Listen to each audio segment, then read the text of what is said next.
Today, the Trump administration is ramping up immigration enforcement in Chicago. It comes as the Supreme Court agreed to lift limits on roving patrols in Los Angeles. NBC's Adrian Brodus has the latest from Chicago. The Trump administration is launching what it calls Operation Midway Blitz. The White House says it's going after what it calls the worst of the worst criminals who are here in the country illegally.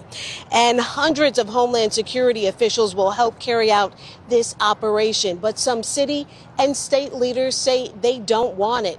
It's drawn a number of protests even before the promised operation was launched. Here's more of what state leaders are saying.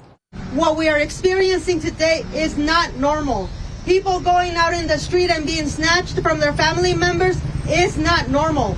Meanwhile, President Trump has not deployed the National Guard to Chicago like we've seen happen in D.C. and Los Angeles. But here on the ground in Chicago, that is a real fear. The White House also releasing a statement naming some of the people that they are targeting in this operation, including a 47-year-old who they say has been convicted of battery and aggravated assault, as well as driving under the influence. Back to you.